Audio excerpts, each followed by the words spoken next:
سلام به همه شما عزیزان. امیدوارم هر جا که هستید حال دلتون خوب باشه. خوش اومدید به یه قسمت دیگه از پادکست نووا، جایی که با هم درباره موضوعاتی صحبت میکنیم که به رشد فردی، آرامش ذهن و روابط سالمتر کمک میکنن. امروز میخوایم درباره موضوعی صحبت کنیم که احتمالاً بیشتر ما حداقل یک بار در زندگی تجربهش کردیم. اختلاف نظر با دوستان. شاید برای شما هم پیش اومده باشه که با یکی از دوستان صمیمیتون درباره موضوعی صحبت کنید، از یک مسئله روزمره گرفته تا موضوعات مهمتر زندگی، و ناگهان متوجه میشید که کاملا متفاوت فکر میکنید. گاهی این تفاوت اونقدر ما رو ناراحت میکنه که با خودمون میگیم شاید دیگه مثل قبل نتونیم با هم دوست باشیم. اما سوال مهم اینجاست: آیا همه اختلاف نظرها به معنای پایان دوستی هن؟ آیا برای ادامه یه رابطه لازمه در همه چیز با هم موافق باشیم؟ یا شاید بتونیم یاد بگیریم در عین تفاوت همچنان رابطه‌ای سالم و محترمانه داشته باشیم؟ واقعیت اینه که هیچ دو انسانی دقیقاً شبیه یکدیگه نیستند. هر کدوم از ما در خانواده‌ای متفاوت بزرگ شدیم، تجربه‌های متفاوتی داشتیم، شکست‌ها و موفقیت‌های مختلفی رو پشت سر گذاشتیم و همین عوامل باعث شدن نگاه ما به دنیا منحصر به فرد باشه. پس اگه دو نفر در همه مسائل دقیقاً یکسان فکر نکنند، اتفاق عجیبی نیفتاده. اتفاق عجیب‌تر اینه که انتظار داشته باشیم همه مثل ما فکر کنن. روانشناسان حوزه روابط معتقدند وجود اختلاف در هر رابطه سالمی طبیعیه. حتی در نزدیکترین و صمیمیترین روابط نیز تفاوت دیدگاه وجود داره. اونچه که یه رابطه رو حفظ میکنه نبود اختلاف نیست، بلکه توانایی مدیریت اختلافه.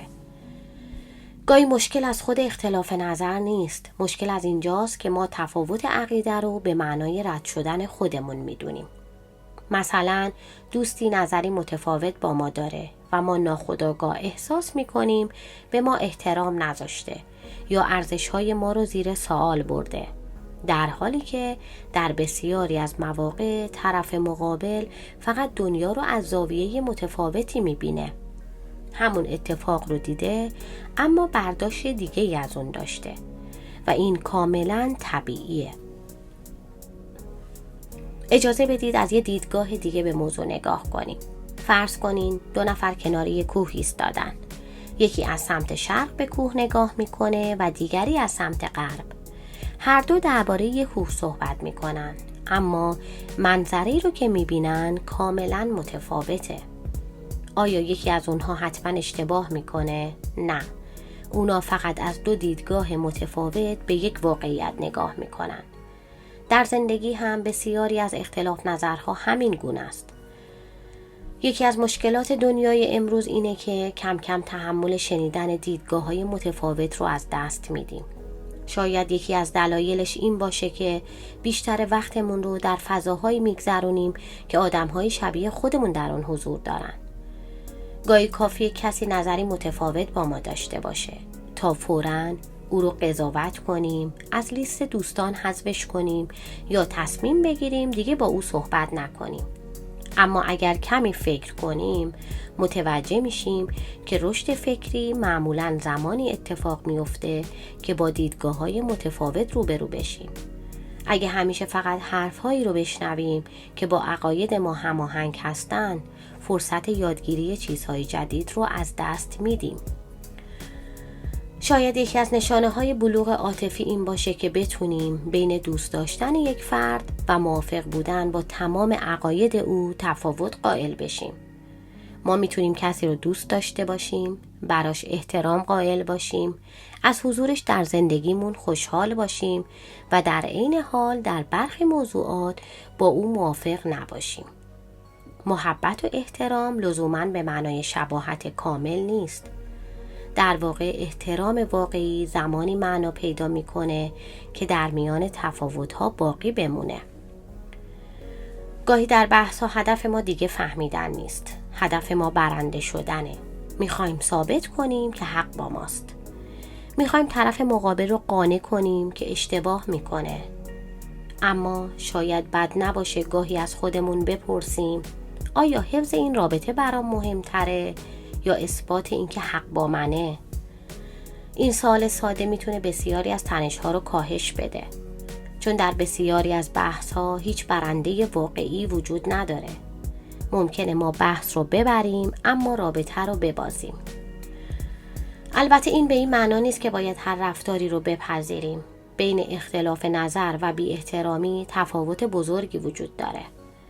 اگه در یک رابطه تحقیر، توهین، سوء استفاده یا بی احترامی مدام وجود داشته باشه، موضوع فقط تفاوت دیدگاه نیست. در چنین شرایطی لازم مرزهای سالمی رو تعیین کنیم. اما بسیاری از دوستی‌ها نه به دلیل آسیب‌های جدی، بلکه فقط به خاطر تفاوت سلیقه‌ها، باورها یا نگاه به زندگی از بین میرن. تفاوت‌هایی که میتونستن با گفتگو، درک متقابل و کمی انعطاف مدیریت بشن. گاهی اوقات اتفاقاً همین اختلاف‌ها هستن که کیفیت یک دوستی رو نشون میدن. وقتی همه چیز خوبه، حفظ رابطه کار سختی نیست. اما زمانی که دو نفر با هم موافق نیستن و با این حال همچنان به یکدیگه احترام میذارن، به حرف هم گوش میدن و ارزش رابطه رو حفظ میکنن، اونجاست که عمق واقعی دوستی مشخص میشه. شاید بد نباشه از خودمون بپرسیم آخرین باری که با یک دوست اختلاف نظر داشتم واقعاً به حرفش گوش دادم یا فقط منتظر بودم نوبت من برسه تا جواب بدم؟ آیا تلاش کردم دلیل نگاه او رو بفهمم یا فقط سعی کردم ثابت کنم که اشتباه میکنه؟ گاهی همین سوالای ساده میتونن کیفیت روابط ما رو تغییر بدن. در نهایت زندگی پر از آدم‌هاییه که مثل ما فکر نمی‌کنند و این نه تهدیده و نه مشکل. این بخش طبیعی از زندگی است. شاید هدف روابط این نباشه که همیشه شبیه هم فکر کنیم. شاید هدف این باشه که یاد بگیریم با وجود تفاوت‌ها همچنان احترام، مهربانی و ارتباط رو حفظ کنیم. چون همه اختلاف نظرها به معنای پایان دوستی نیستند. بعضی وقتا همین تفاوت‌ها به ما کمک می‌کنن دنیا رو از زاویه‌ای تازه ببینیم، انعطاف پذیرتر بشیم و به انسان‌های پخته‌تری تبدیل بشیم. ممنونم که تا پایان این قسمت از پادکست نووا همراه من بودید. اگر این اپیزود برای شما مفید بود، خوشحال میشم اون رو با دوستاتون به اشتراک بذارید. تا قسمت بعد مراقب خودتون، آرامش درونتون و روابط ارزشمند زندگیتون باشید. خدا نگهدار.